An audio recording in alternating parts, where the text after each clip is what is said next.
So, as I mentioned to you, for the last 20 years practically, my main preoccupation in research has been with this idea of game theory probability.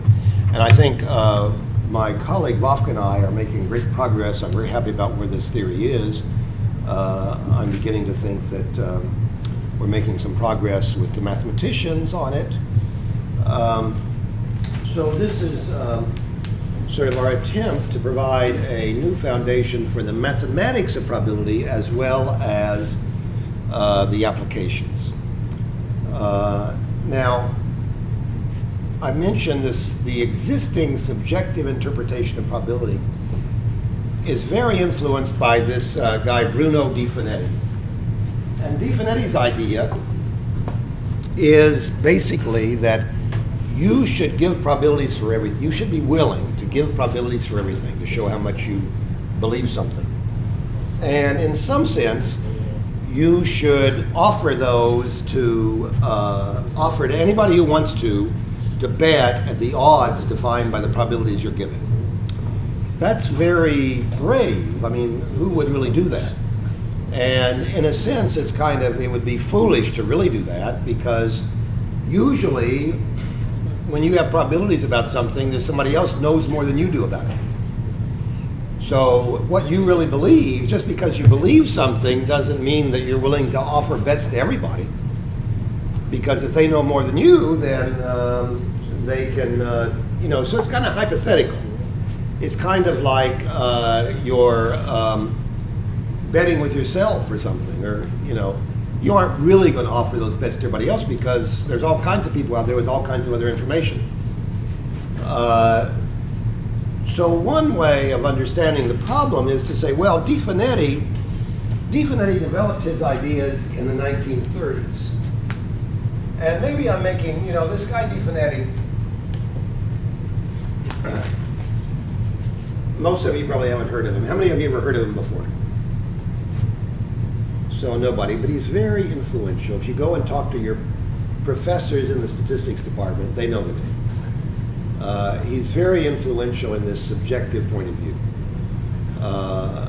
And his point of view is what's really, usually most people will say that's what is meant by subjective probability.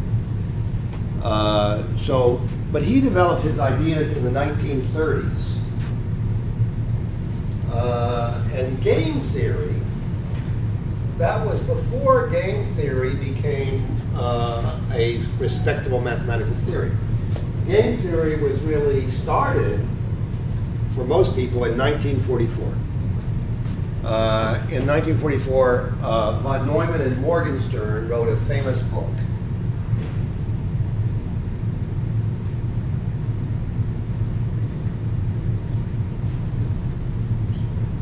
So in 1944, von Neumann and Morgenstern wrote a famous book which defined the modern theory of games. And they explained what a mathematical game is. In a mathematical game, you have to tell who are the players, what are the rules for moving, who gets to move first, or do they move at the same time, what do they get to see each other's moves, what's the information they have, and what's the rule for who wins.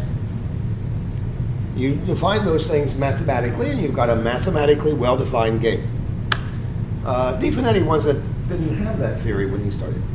So if you look at Di Finetti's point of view and you say, what's the game? Di Finetti's got like a game with one player. The one player, the guy that says, these are my odds. But who's he betting with? He doesn't have a theory about it. So he has not really studied, Di Finetti's point of view doesn't really take into account the strategic aspects of betting. When you have a well-defined game and you know who the players are, you can talk about the strategies for the different players and look at their strategic aspects. So when we say game theoretic probability, we're talking about defining games completely in a modern sense and developing the strategic aspects of it. But this is not entirely, the idea that probability is based on games, I also want to emphasize, actually goes way back.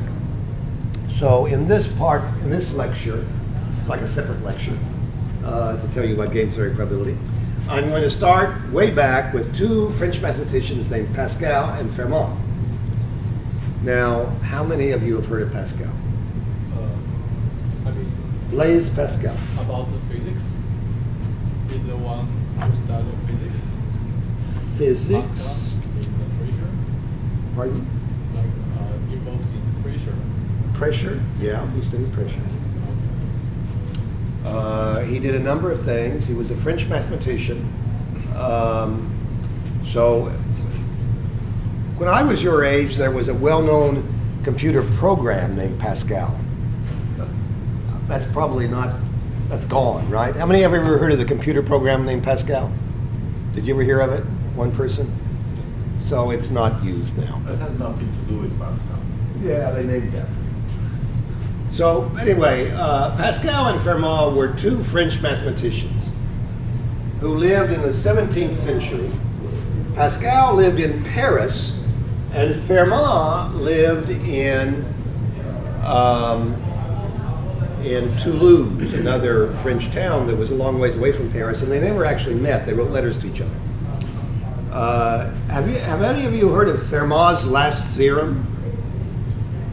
Those who study mathematics. So it's a mathematical theorem that's been in the newspapers because for centuries nobody knew how to prove it. Pascal published this theorem.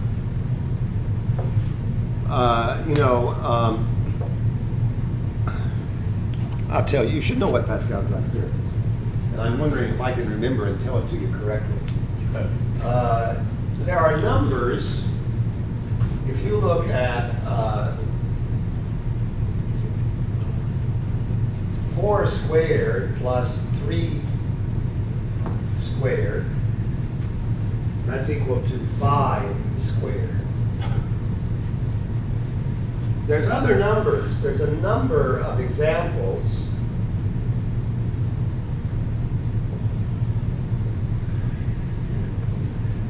There's a number of examples, other examples. That's not the only other example, the only example. There's lots of numbers, x, y, and z, so that x, for integers, whole numbers, so that when you add x squared plus y squared, you get z squared. That's just one example. 25 is equal to 16 plus 9. What if you changed the 2 to a 3?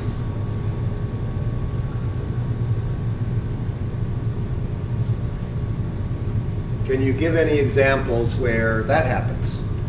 Where x cubed plus y cubed is equal to z cubed? Nobody can find any examples. Fermat said there aren't any. Not only for 3, but 4, 5, 6, there aren't any. It's only for squares that you can do that. Well, okay. But when he wrote this, he wrote this in some notes he was making that he published, and he wrote in the margin, he wrote, I would prove it, but there's not enough room in the margin to prove it, to write down the proof. So for 200-300 years, people tried to figure out what was the proof that he didn't write down. And they gradually became convinced he was bluffing. He didn't have a proof. So that's the one he left a note somewhere that he had proved it, but we never could find it. Yes, I remember this. So about 10 years ago, about 10 years ago, a American mathematician proved it. I mean, and it was, the proof filled a book. And it was based on a lot of other work that mathematicians have been doing for the past century. So it took a couple centuries' work to prove this theorem. And the mathematicians had to spend 10 years making sure it was right. And they just gave him a prize. They just gave him a prize after 10 years. They said, we're sure it's right now. They gave him a prize. His name is Andrew Wiley. It's so mathematical, this environment, isn't it? Only mathematicians will do something like that. So, that Fermat is famous for that. Pascal is famous for physics and for... But they discussed a probability problem. So in 1654, Pascal wrote to Fermat about a probability problem that he had solved that nobody else had been able to solve before. And he said, if this is the way mathematicians did back then, they solved problems and they gave the answer, but they wouldn't tell their solution. And they would challenge other mathematicians to give their solution too. So that's how they proved they were the better mathematician. So Pascal, he solved this problem. He wrote to Fermat, who was known as the best mathematician in France. He says, I solved this problem. Can you solve it? And the problem was this. Two players are playing to win some pot. Now, I don't know if you know the English word stakes. In a bet, the stakes is the amount of money that the winner gets. But if we're playing at even odds, what we would do is I would put down money on the table, and you would put the same amount of money on the table, and the total is the stakes. And the one of us that wins would get it all. So in this game, they put 64 pistols on the table. They use the word pistol, and this is worth quite a bit of money. A pistol is like $1,000. Not exactly, but you can't make an exact amount. But the pistol, this was not this example that Pascal gave. He used a large amount of money, like they were betting a large amount of money. So they both put 32 down. So the total on the table is 64. So we won't say it's 64. So okay, $64,000. The winner is going to get $64,000, and the winner is going to be the first person that wins 10 rounds. Now, we don't know what this game is. The game could be, maybe each round they're playing, maybe they're flipping coins. Or maybe they're playing a round of tennis. Or maybe they're doing arm wrestling. I don't know. Whatever it is, they agreed to bet at even odds on this. And the first one that wins 10 rounds is going to win the $64,000. But they ran out of time. They ran out of time, and one of them is, they needed 10 points to win. One of them is 2 points short. Paul is 2 points short, and Peter is only 1 point short. And they got to stop, and they got to divide the money, divide the stakes. There's 64,000. There's 64 on the table. If they stop now, how should they? What's a fair way of dividing it? That was the question. Now, a lot of people said 1/3, 2/3. One guy needs to win one more game. The other guy needs to win 2 more games. 2 to 1. Let's divide it 2/3, 1/3. It's not the right answer. What's the right answer? Anybody know the answer? You looked ahead. The answer is 3/4, 1/4.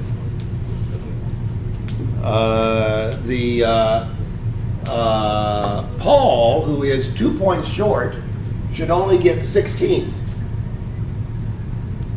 Now, this is what the game, these are Paul's payoffs. And here's the point. They got 2 more rounds to play.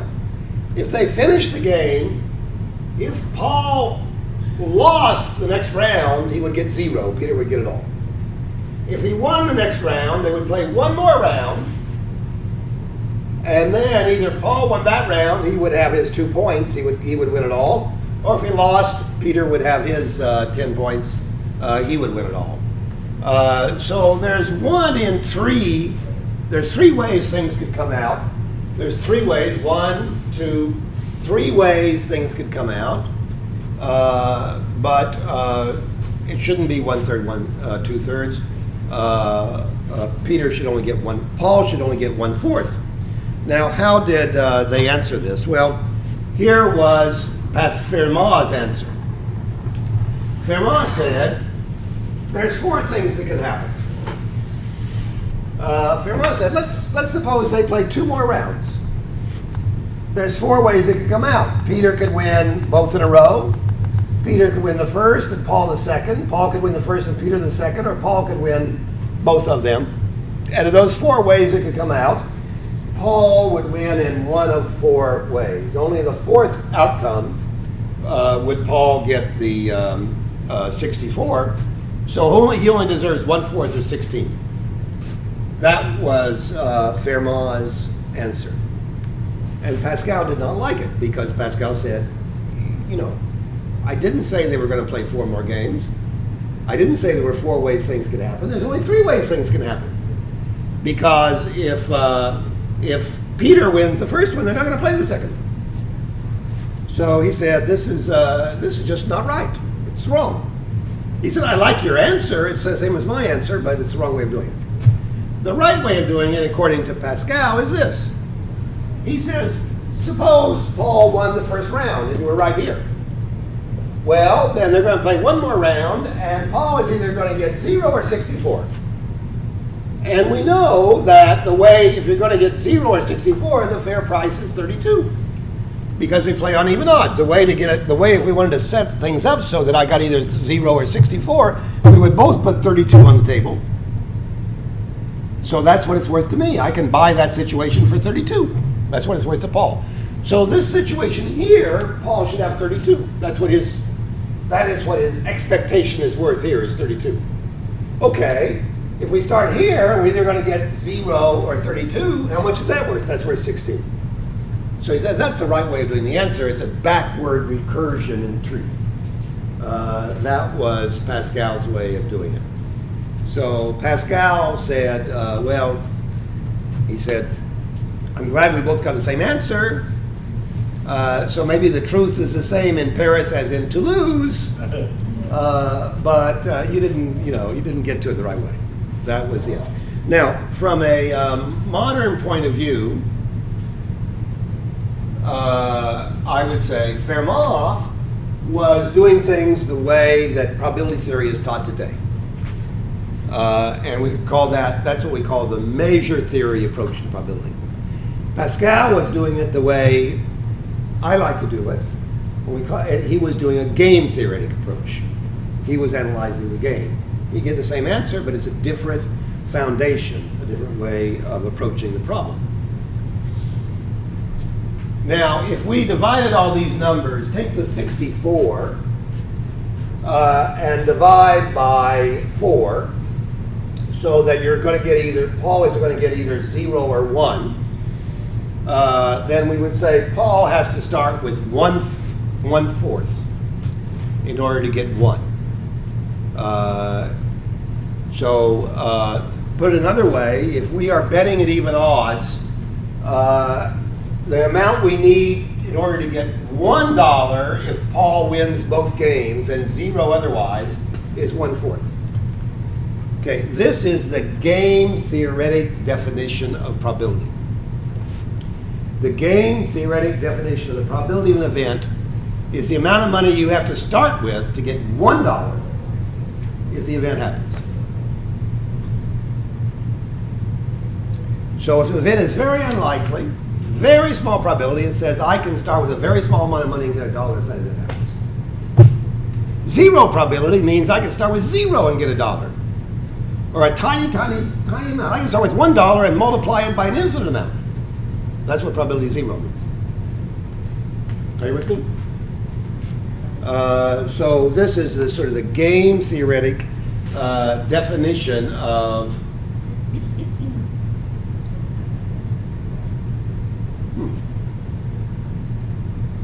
there we are. The game theoretic definition of probability.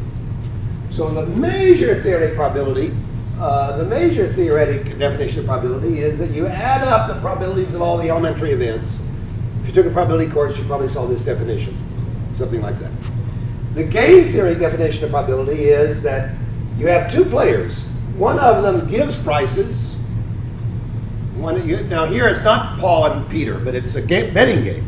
Now we go to a betting game. There's somebody that's giving the probabilities. There's somebody that is deciding how to bet. And the person that's deciding how to bet, the probability of an event is the amount of money he needs to start with to get 1 if the event happens and 0 otherwise. He can't, it's the amount of money, I'll put it another way, it's the amount of money that he has to risk because he can't, his strategy has to give at least 0. So that's that amount he's starting with is the most that he can lose. he's not allowed to borrow money. This is one way in finance. The reason this is relevant to finance is because in finance, an efficient market is one where you cannot multiply your capital by, this is my definition. Voft's and my definition of an efficient market. It's not the definition, I think it's a better definition than the one that's used in the existing literature.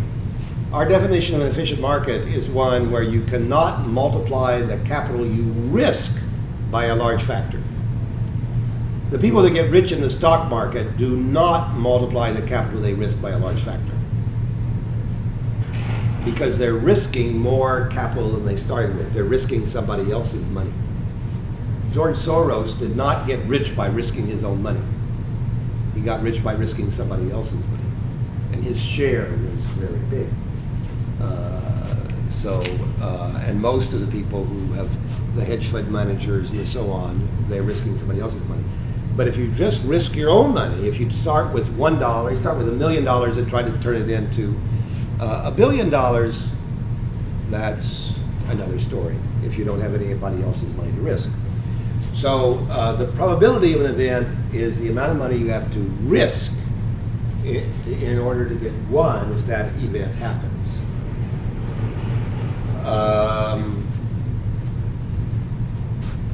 Now, I want to put Pascal's argument in modern probability theory.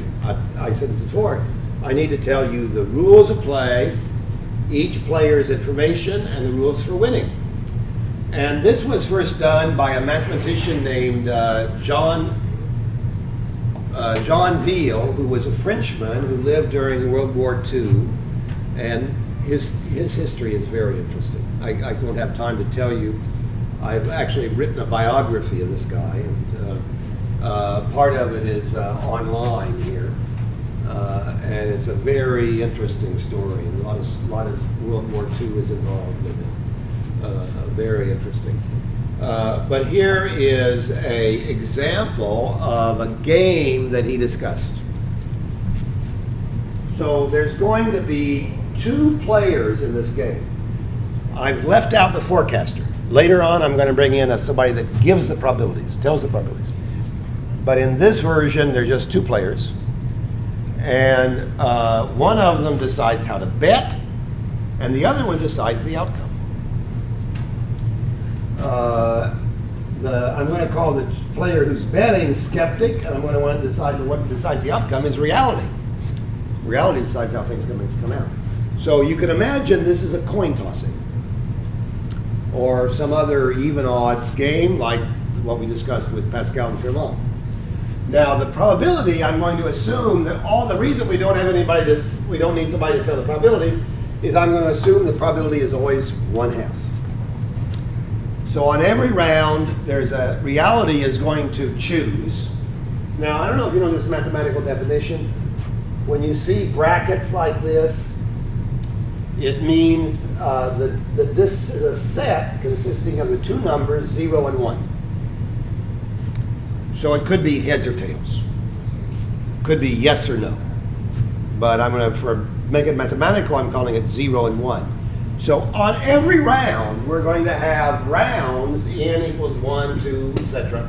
On every round, reality says 0 or 1. And on the nth round, what reality says, we call that yn. It's a 0 or a 1. And skeptic, before reality moves, skeptic is going to tell how much to bet. And this, how much to bet is actually the total stakes. That's like the 64 in the game before, the total stakes. So the total stakes means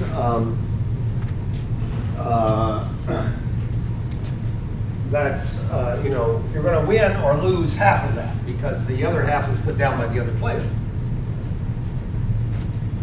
So the amount you gain, so this is, the way this is set up mathematically is, at the beginning, skeptic tells how much money he's starting with.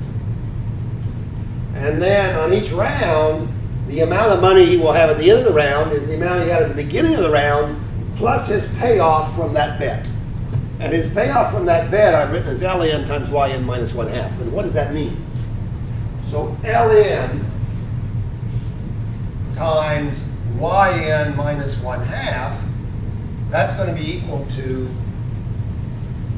one of two things. It's either 1/2 if yn is equal to 1, or it's minus 1/2. Well, it's ln over 2, excuse me.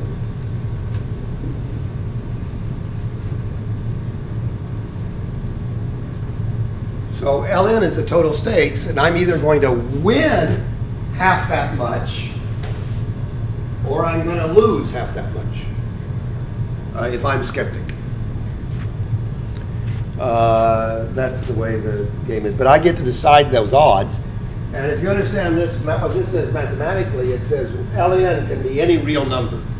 So ln could be 0. If ln is 0, I say I'm not betting. Or ln could be 1, means I bet $1. Or ln could be minus 1. What does that mean? If ln is minus 1, then this is minus 1/2 and this is plus 1/2. So by making ln positive, I'm betting that reality will say 1. When I make ln negative, I'm betting that reality will say 0. Okay, so this is a bunch of mathematical notation for describing this game. Tell me if you didn't understand what I just did. This slide is important. It's just getting you, it's a framework. So I don't know how mathematical this audience, how much mathematics you studied. This is kind of abstract looking. So tell me if you have a problem with it. Do you understand what this slide says? You okay with it? So the ln yn minus half is expectation, right? No, because yn, if you talk about expectation, yn, if you think about expectation, yn is the random variable.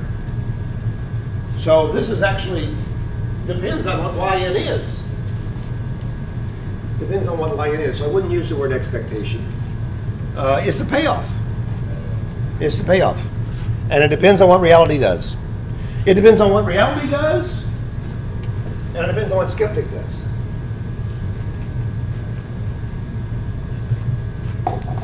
So that's the setup. And now we're going to, but we don't have a game yet.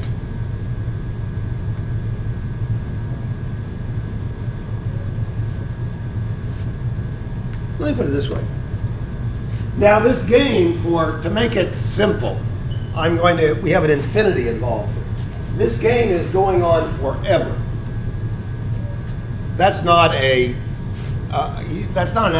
assumption you can make in an applied problem. You can't assume you're going on forever. Why do mathematicians, what is the value of an assumption like that you're going to go on forever? It makes things simpler. It's actually what we call mathematical idealization. If we weren't going on forever, we would go on till some big number, capital N, and then all of our theorems would involve this capital N. And we'd have a bunch of details. So to avoid the details, just to get a simple picture, we assume we go on forever. But I don't want you to think that the theory is limited by that, because we can get a finitary version, a version that's really finite. So this going on forever is just to make it look simple. Now, I'm going to make a game out of it. It's still not a game. I got to tell you perfect information. What that means is that both players see each other's moves. And they move in order. Skeptic moves first, then reality moves. And they see each other's moves. So there's nothing hidden. In some games, the two players play at the same time. So they can't see how each other moved before the end of the round. But in this game, skeptic moves first, then reality moves, then they do it again. And so that's called a perfect information game. So, now that still doesn't completely define a game. I've told how the players move, I've told what their information is, but I haven't told you who wins. So we can complete the game in a lot of ways. We can give skeptic some goal. Now, I'm going to give skeptic a goal. Here is a goal for skeptic.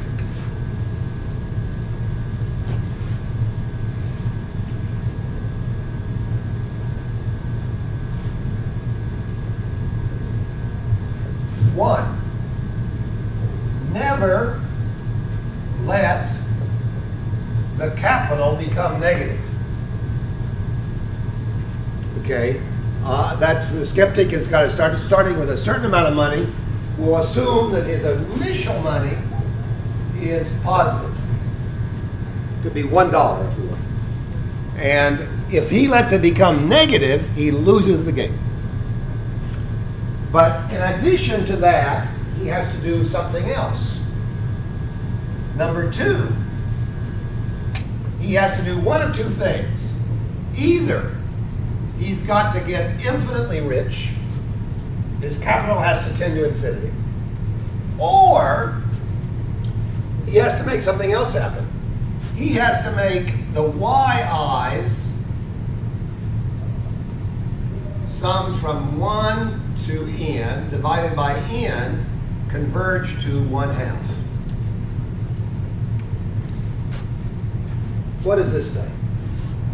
Well, first of all, what is the sum from 1 to n of yi? A yi is a 0 or a 1.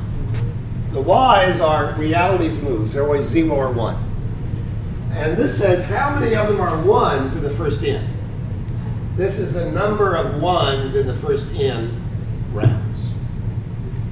So the number of 1s in the first n rounds divided by n, that's the frequency of 1s.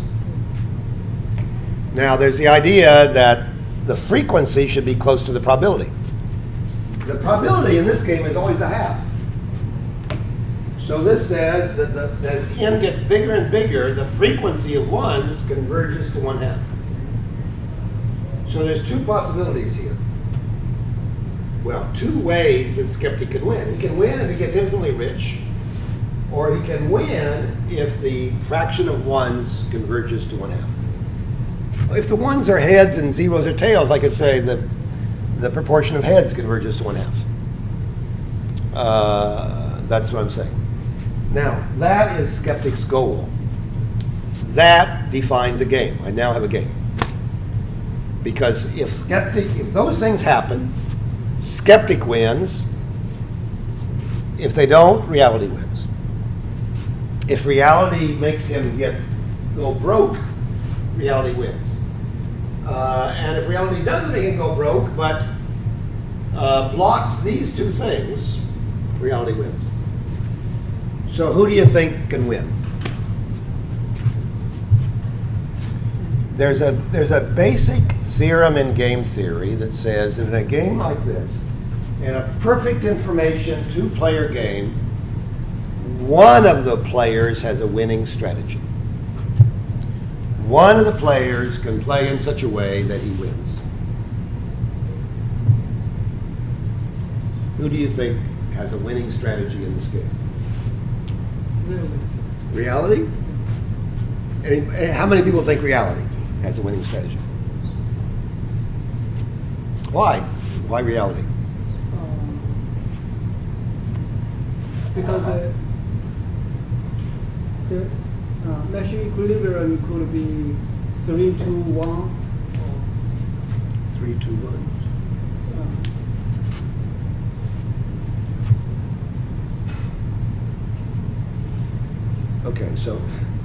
Okay, so thank you for being brave. Nobody else will tell me who they think can win. Does anybody think skeptic can win? You think skeptic can win? Yeah. So you're right. Skeptic has a winning strategy. Now, reality decides how it comes out. So let's say I'm skeptic. Let's say I'm skeptic and you're reality. You decide how it comes out. So you could make me lose every time. You can make me lose every time. So certainly you can keep this from happening. You can also avoid this. I mean, that's easy. You don't have to make your frequency converge to 1/2. You could make it converge to something else, or you could make it not converge at all. Easy, because you say what the y's are. So you can, as reality, you can keep this from happening, and you can keep this from happening. But to win the game, you have to keep both of them from happening. You have to keep both of them from happening to win the game. I win the game if either one happens. So what I need is a way of playing so that if you avoid this, you make this happen.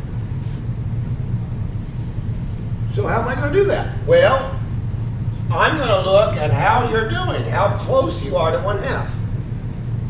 So we've gone 1,000 rounds. Is this below 1/2 or above 1/2?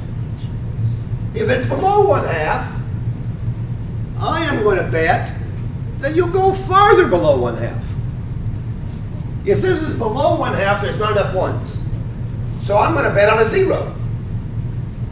If you make me lose, you're going to get closer to 1/2 by doing a 1.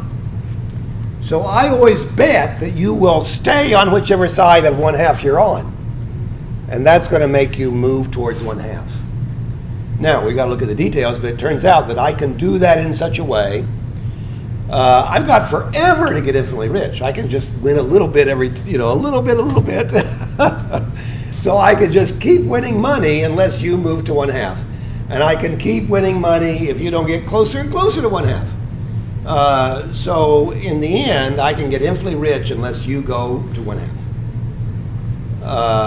So this is a little surprising, but it is the game theoretic way of proving a theorem that's called the law of large numbers.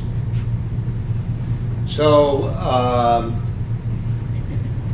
Veal showed that skeptic can get infinitely rich if you don't converge to 1/2. Now, remember our game theoretic definition of probability? The game theoretic definition of probability is how much money you need to get to 1. And starting with 0 and going to 1 is like starting with 1 and going to infinity. Or starting with something finite and going to infinity. So by the game theoretic definition of probability, what we've shown is that the probability that the probability that the frequency does not converge to 1/2 is 0. By sort of from Pascal's idea, by the game theoretic definition, we've proven that the probability is 0, that y doesn't converge to 1/2. That is a famous theorem in probability theory called Burrell's strong law of large numbers. So, I don't know, in your probability course, they prove something like that. That with more and more trials, the frequency gets closer and closer to 1/2. Do you remember something like that? Yeah, so this is the game theoretic way of proving it. It's purely a theorem in game theory. It says theorems in game theory always have the form that a certain player has a winning strategy.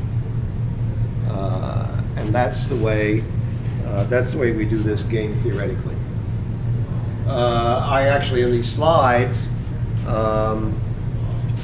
I write down a formula for the strategy, but it's not worth spending time on that. But I want to talk about some generalizations of this game, because this is what's important for applications. Coin tossing with probability 1/2 is not so central. But here's a generalization where instead of 1/2, we put in some other probability.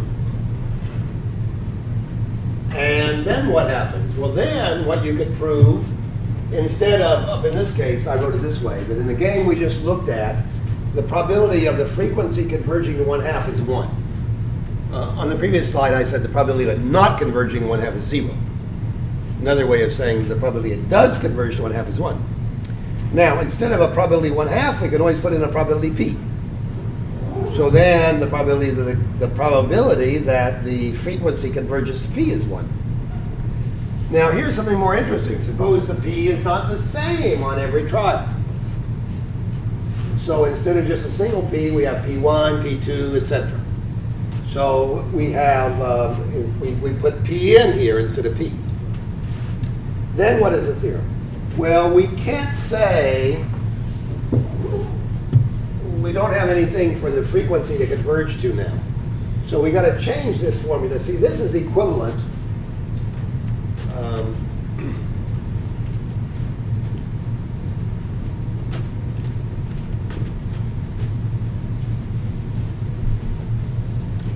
This formula that says the probability that the frequency converges to p equals 1, that's equivalent to saying that, you know, you could take this p and change it to np divided by p, np divided by n. So you get a common denominator, and then you can subtract this from this, and it's the same as saying that the sum of yi minus p divided by n converges to 0. So this formula is equivalent to this formula. Instead of putting it converging to p, you could subtract p each time. So it's like the yi's are either zeros or ones, but this is the difference between the 0 or 1, and the p is like the prediction of that 0 or 1. So we're taking the prediction minus what actually happened. Excuse me, we're taking the difference between the prediction and what actually happened, and dividing it by n. And that is going to converge to 0. So if we generalize this, so the p is different each time, we've got to write it like this. It's the difference between the y's and the p's. The average difference between the y's and the p's has got to converge to 0. So this is a generalization. Now, I can take another generalization. Instead of having reality make the move 0 or 1, heads or tails, I could have reality choose his move, her move, from the interval of real numbers from 0 to 1. Instead of just 0 or 1, it can be any number between 0 and 1. Or I could choose to any other interval and have y be any number between a and b. And the proof that we got up here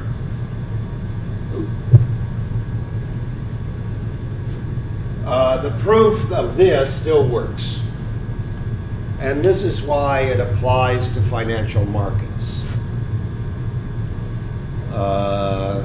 Because the outcome that we're trying to predict with the p's doesn't have to just be yes or no, 0, 1. It could be a number we're estimating.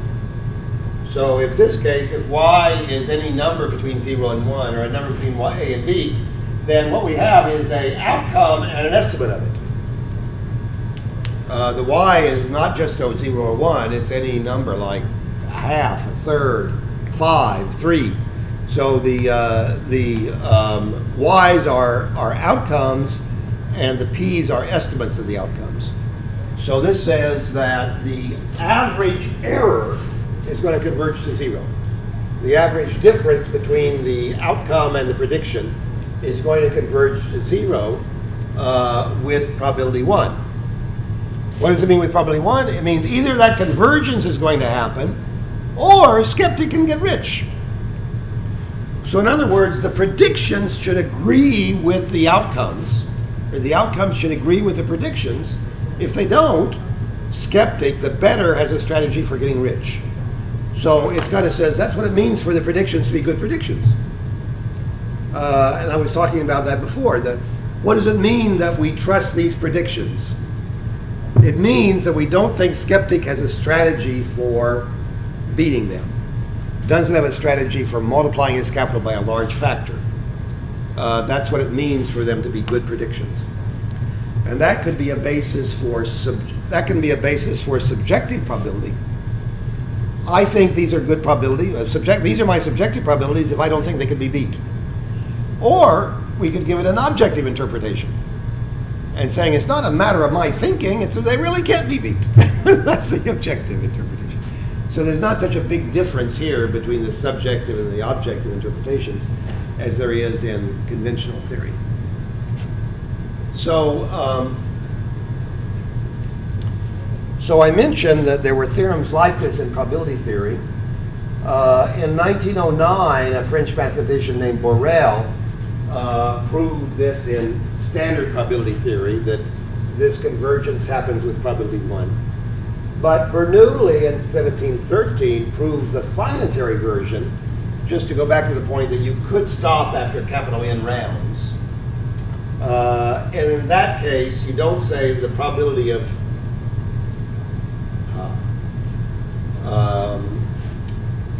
in this case, you don't say that the probability of convergence is 1. You say the probability that the frequency is close to 1/2 is very small with very high probability when n is big enough. How many of you remember this law of large numbers from probability class? Some of you kind of remember it. So this is something that if you took a course in probability in a statistics department, or even, do we teach it in the business school anymore? Do we have a course in probability in the business school? No. In the doctorate program? Maybe for master. I think we have business research. I think we have Pardon? business research method. It's like a statistics class. Statistics. But I used to teach, years ago, I was teaching probability in the business school. Dr. Douglas Jones. No, that's the stat course. I was teaching a probability course. But gradually it got turned into a finite, into MQF. Yeah, MQF. Yeah. Yeah. Do any of the PhD students take it? No. Too hard. I don't know. Too hard. Maybe I should go back and teach that. Okay. So this is these are the definitions in game theory probability. An event has probability 0 if skeptic can multiply its capital infinitely if the event fails. An event has probability less than 1/k if skeptic can multiply its capital by k if the event fails. Now, that was a 2-player game, and it was really studied by Veal in the 1930s. But now we're going to do a 3-player game, and this was first studied by my friend Vovk. This is my co-author. He was born in Ukraine,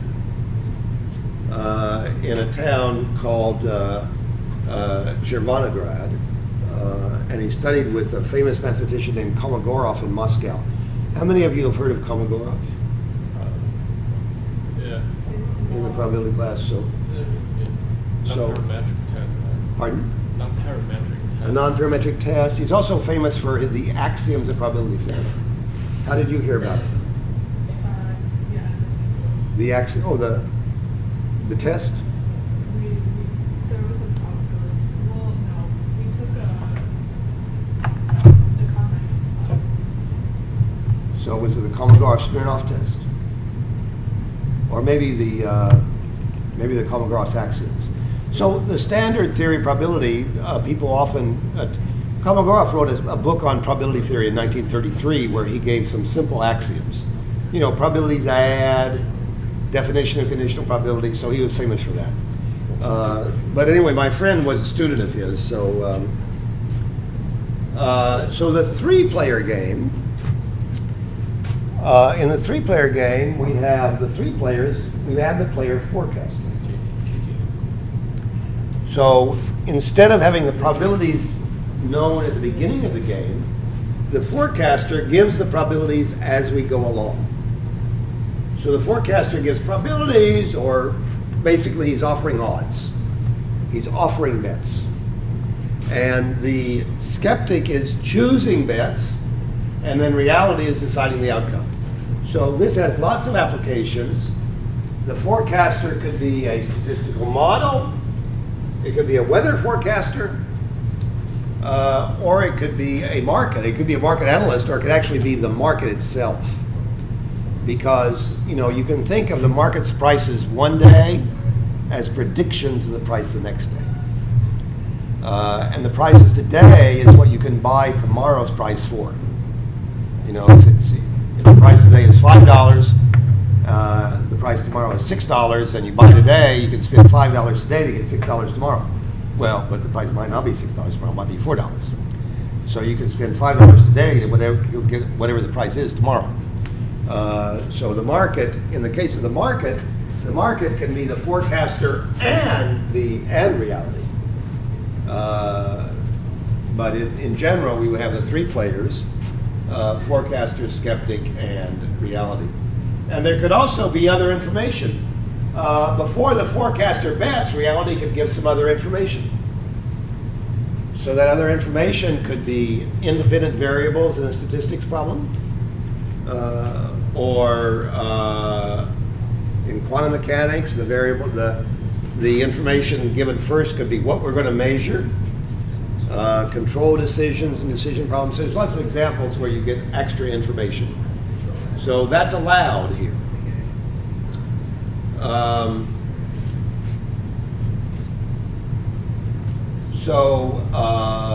Here's the generalization written this way.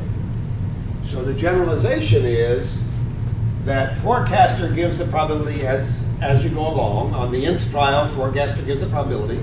Skeptic announces how much to bet. Reality announces the outcome. And everything else is the same. The only difference, this is what we had before. But what we had before was the probabilities were given at the beginning. And the only difference here is the probabilities are given by forecaster as you play the game. But the theorem is the same. You get the same theorem. So this is kind of an indication of how powerful this theory is, that you get a theorem like this. It's really something that you don't get in standard probability theory. So this is where we generalize standard probability theory with this forecasting statement. This is an event, I've told you the game theoretic meaning of this. It means skeptic can multiply its capital infinitely if the event doesn't happen. But there's lots of other events that do not, there's a lot of other events involving the y's and the p's. So any statement you make about the y's and p's is also an event. You could try to calculate its probability by seeing how much you could multiply your capital. But in those cases, you often will not have a strategy that gives you exactly 1 if the event happens and 0 otherwise. So you've got to look at how much you need to get at least 1 if it happens and 0 otherwise. And you might, by at least, there might not be a perfect strategy that it's exactly 1. To get 1, you might have to get more than 1. And in this case, we call that the upper probability. And then the lower probability of A is 1 minus the upper probability of not A. I forgot the not here. There should be a not. And so I don't know if you've heard of upper and lower probabilities before, but this is a place where it doesn't look like standard probability theory because you only have upper and lower probabilities. And that also has applications.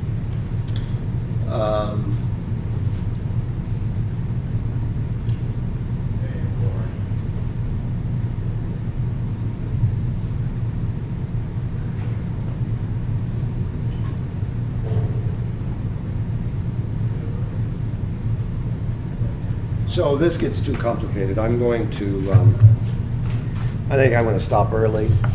Well, I'll stop and ask if you have questions and how this is applied. But I'll come back to the book that we wrote. Really, we've learned a lot more than what is in this book. It's in these working papers. And I will talk a little bit about this slide. The rest of it, what I left out, it's too mathematical and abstract to talk about today. Some of it I would talk about if you want to take this course that I'm going to teach. The course I'm going to teach in, let me go back and, well, let me talk about this and then I'll go back and talk about the course I'm going to teach next spring. What I wanted to say here, actually, I think I went back.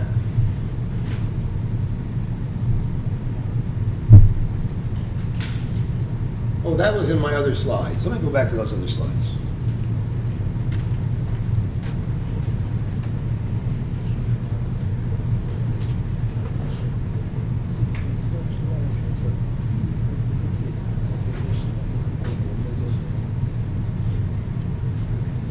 So I talked about the book. Mentioned there's a lot more in these working papers than there is in the book. There wasn't in the book yet. But I talked about the 5, here I talked about 4. The other slide only had 4 ways. Here I talked about 5 ways. So the first one is statistical testing. I didn't talk about that very much here, but you've all taken statistics. You studied the idea of a statistical test.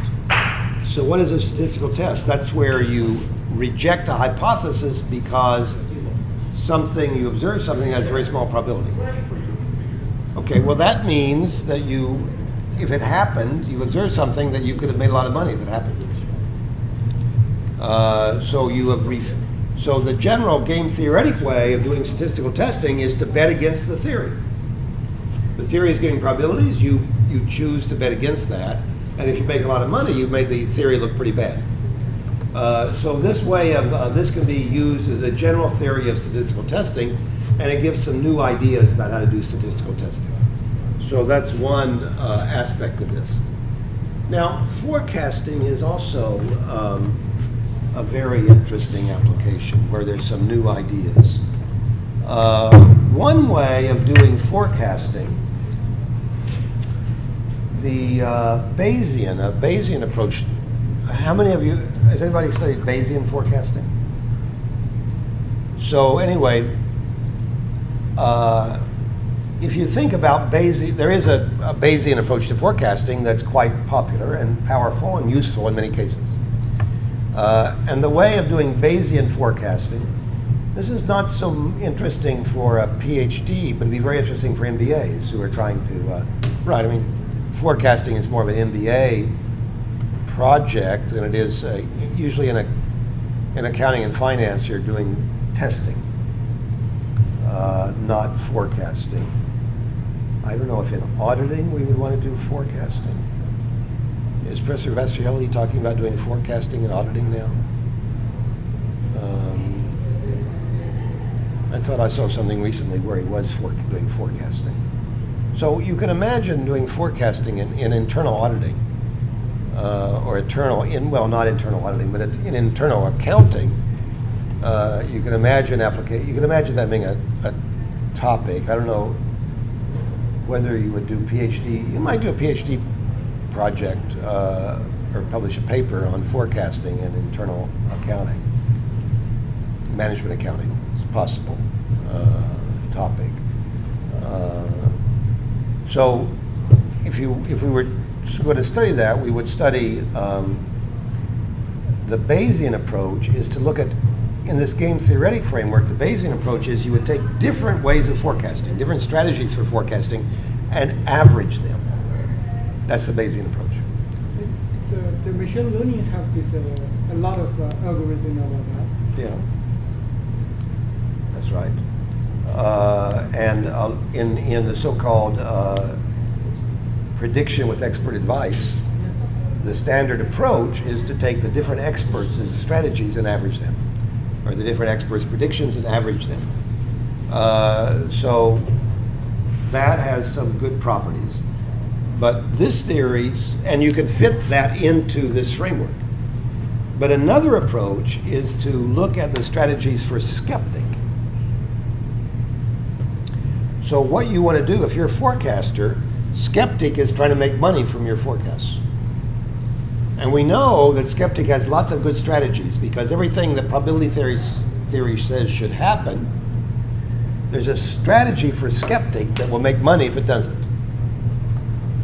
So we could look at all the things all the tests that we want to pass. I mean, we want to pass, for example, if we are giving probabilities for what will happen tomorrow, or every day we're giving a probability for rain tomorrow. Now, we want our average probability to be the frequency of rain. That's what we're talking about.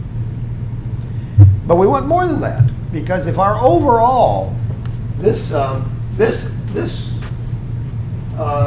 result here is an overall result. It says on average, our frequencies and probabilities average out. But we want more than that. We want, when we say 30%, if there's a lot of days when we said 30%, we want it to rain 30% of those days. Or the days when we say something close to 30%, we want it to rain about 30% of those days. And the days when we say 60%, we want it to rain about 60% of those days. That's being calibrated. That's called being calibrated. And there's a test for skeptic for each one of those things. Skeptic can test us on the 30% and make money if we don't come close on our 30% days. Skeptic can test us on 60% and make money if we don't come close on the 60% days. So we want to, as forecaster, we want to pass all those tests, not let skeptic make money on us on any of them. Well, what should we do? It turns out that on any given test, forecaster, in this framework, forecaster can beat skeptic. If you know skeptic strategy, you can beat it. I would have to, we need a lecture to prove that. But it turns out that if you know skeptic strategy, you can beat it. Now, the problem is you want to beat a whole bunch of strategies for skeptic. But you can do that. What you do is average skeptic strategies and beat that strategy. So instead of starting with strategies for forecaster and averaging them, this approach is to start with skeptic averages, is start with strategies for skeptic, average them, and play against it. So this is a new way, relatively new way of doing forecasting. So this game theoretic approach gives us some insight into forecasting. I talked about the insights in probability judgment, and that's what my first lecture today, my first hour today was about. Causality is a big subject. Is something the cause of something else? If you go to our accounting seminar, you see there's talk about what causes what. So this approach can be used to study the general idea of causation. And I mentioned before that it could be it's a model for efficient markets. And some of the properties of efficient markets we can derive from this point of view. So there's a lot of theoretical work here. Now this course I'm teaching in the spring of next year, a year from now, what have I put in there? I've put in that I'm going to start with a general discussion of statistical evidence, which is not what I talked about today, but the whole problem of criticism of statistical testing, p-values, and pitfalls in regression. And I could probably turn that into several weeks, especially in accounting. There's lots of articles, specifically in accounting, and a lot of general articles about abuses of statistics, a lot of good recent work. So this would not be about my work the first 2 weeks. And I could spend more than 2 weeks on that. Maybe I should, because this is general topics of what goes wrong with statistics that students should know about, doctoral students. And then I was going to spend a week on Bayes, a week on Dempster-Schaefer, a week on decision theory, a week on game theory in general. Introduce this. I was going to give the lecture that I gave today on introducing you to game theory probability. Talk about testing, talk about forecasting, talk about, this is another topic that I haven't discussed, and then talk about finance and a kind of more Dempster-Schaefer. So there's a lot of things mashed together. My lecture today was a lot of things mixed together. This course I'm talking about teaching in the spring is a lot of things mixed together. But if there's something that you would like to see, well, if you're interested in that course, I haven't really, on the PhD website, I have a syllabus for it, a detailed syllabus with readings, but I can change it. So if students are more interested in one part of this than another, and you'd like to take the course, then think about it and let me know between now and the middle of the summer. Well, this is next spring. Let me know between now and a year from now, or now and next October or something, because I'll rewrite the syllabus at Christmas probably. So let me know what you might be most interested in if you're interested in taking this course. So, any questions or comments about everything I said today?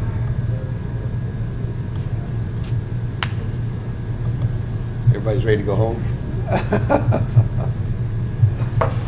Okay, thank you.